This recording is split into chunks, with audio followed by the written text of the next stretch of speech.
BitTubers, BitTubers. Mike Martin's here with the Mike Martin's channel. Oh wow, it's warm outside and everything's turning into water.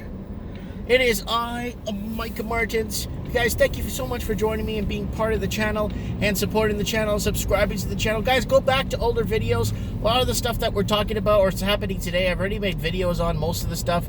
I might do a recap, consolidate like 12 videos in one and use snippets of each one so you guys can kind of see that a lot of it's been already discussed on the channel.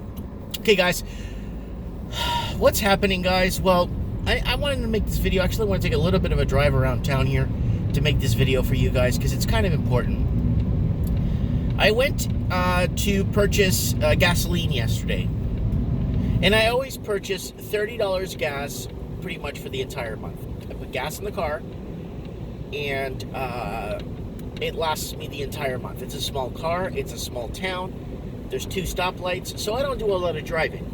But a full tank of gas usually lasts me 4 or 5 weeks. Fair enough. I put my usual $30.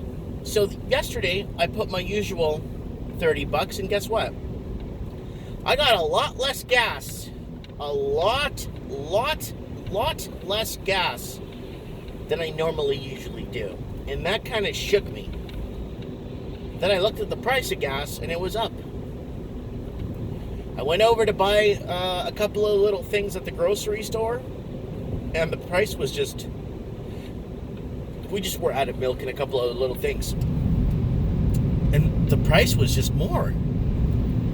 I'm noticing our currency is becoming more and more devalued. Now, is this the time, or is this the time that I've been talking about where prices come down to earth, where things become realistic and what our currency is really worth on the world market, what our currency is realistically worth when it comes to actually gauging against other currencies? We're seeing the fall of the Argentinian peso. We're seeing the fall of the Chilean peso. We're seeing the fall of, I think the Mexican peso's been holding. It hasn't moved. It hasn't gone into a bear market yet. But I think the Mexican peso is the Mexican peso only loses value when the American dollar goes strong, right?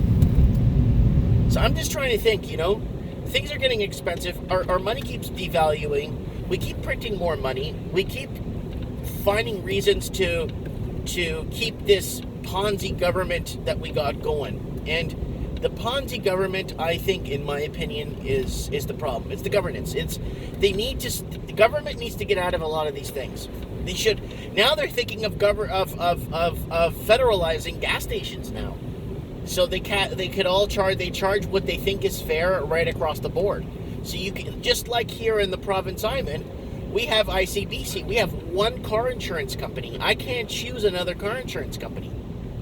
I have to choose the one that is offered to me by the provincial government. I can't choose something else. Right? So it's becoming a huge deal, guys. This is becoming a phenomenally huge, unproportionate. If you look at what happened to ICBC and how it's been messed up, you will realize that it's bad. It's a lot worse. The mismanagement of funds and not mismanagement, but not understand. Well, you know what I'm saying?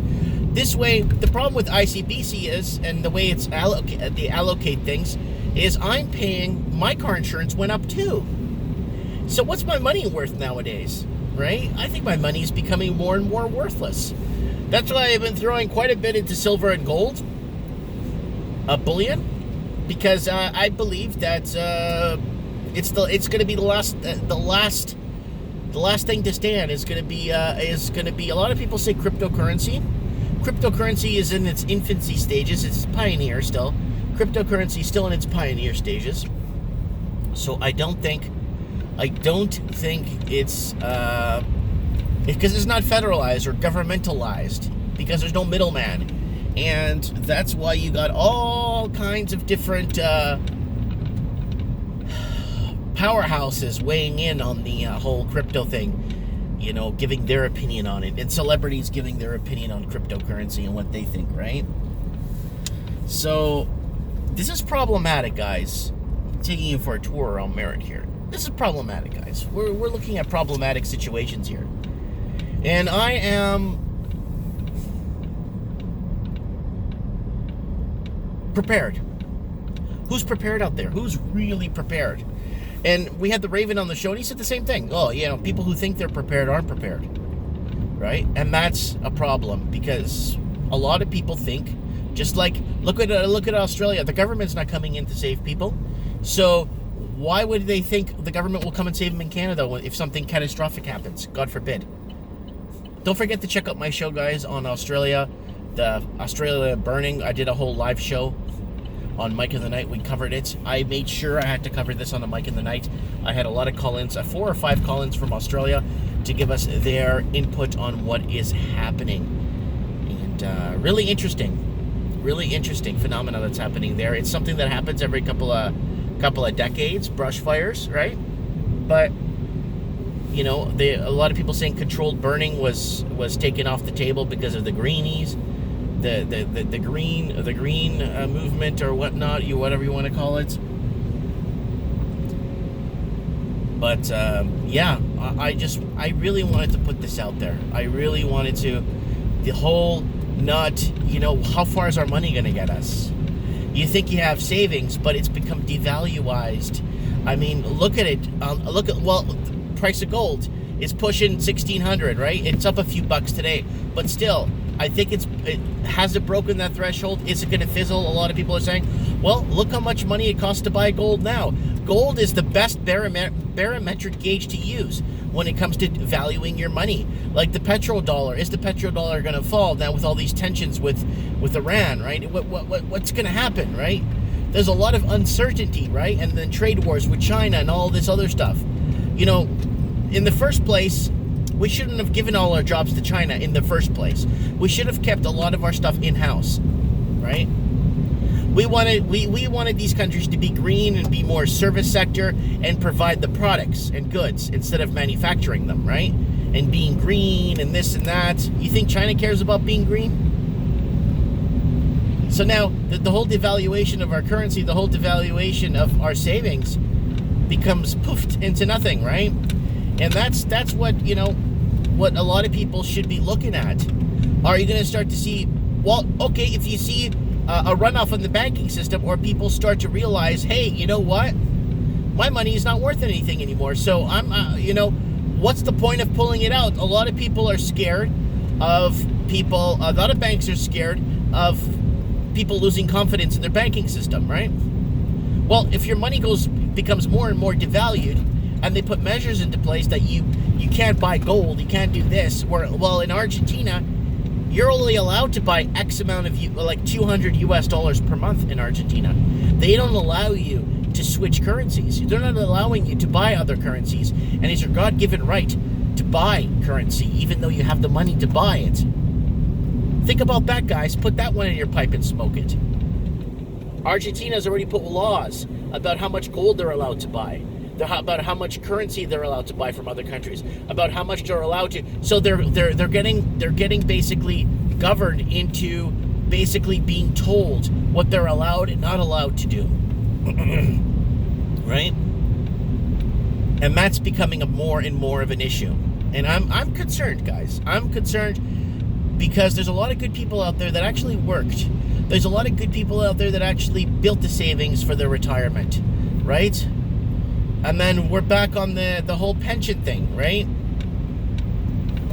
We were talking about the pensions. If we devalue our currency and we continue to devalue our currency and it grows in momentum, and we keep printing more money and creating more public service or government jobs, we're screwed. We create more government jobs, it's going to create more red tape. But JT in Canada is a smart little cookie. He creates 50,000 jobs during the election, public sector, and then boom, we lose like 70,000 private sector jobs a month later after the election's over, and it's all said and done. Woo! So, there's a lot of people out there that know what's going on. And I'm concerned, guys. I'm genuinely. Oh, there's Alexander. There's Alex there. Should have said hi to him.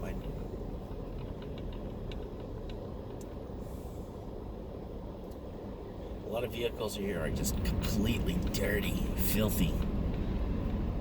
Yeah, I love the winter here. The winters, it's winter. It's not like living in the east, on the east coast. When I used to live in Toronto when I was a kid, growing up, it's still winter in March. It's still winter in April, May. May 2-4, you get spring. May, June is spring, and then July, August is summer, and it's mosquito season there. Here, luckily, we don't get mosquitoes. We got lots of wind here, so we're okay.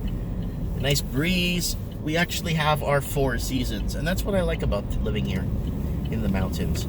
It's either that or I live in Rain City, Vancouver, right? And I'm not a fan of Rain City, Vancouver. Oh my goodness, I got a spot in front of my store. Oh my goodness, I'm gonna get out there and shovel my snow. Gotta get out there, shovel the snow, guys. And I'm going to, I can't even tell where the lines on the street are. A little shoveling, cleaning, salting. It's not bad. It's not even an inch of snow. But I just want to do my little part here in the community. Let me know what you guys think in the comments below. Lots of love, guys. Lots of strength. Be strong, guys. Devaluing of the currencies, yeah, with them printing and monetary stimulus and the government's jumping into the housing markets and kind of deregulating things and kind of first-time home buyers loan interest-only mortgages, all kinds of different things in place to keep this housing going and keeping the homeless, right? What are you gonna do? Let me know what you guys think. Comment below. Looking forward to your comments. Let's do a Mike in the Night. Give me an idea in the comments below. Mike in the Night, what do you guys think? Comment below. Mike in the Night, what are you guys kind of pushing towards for the show? What do you think is a good idea for this Saturday night live call-ins? Add me on Skype, Mike Martins 1980, if you want to join the show. Thanks so much, guys, for watching, and have a great day.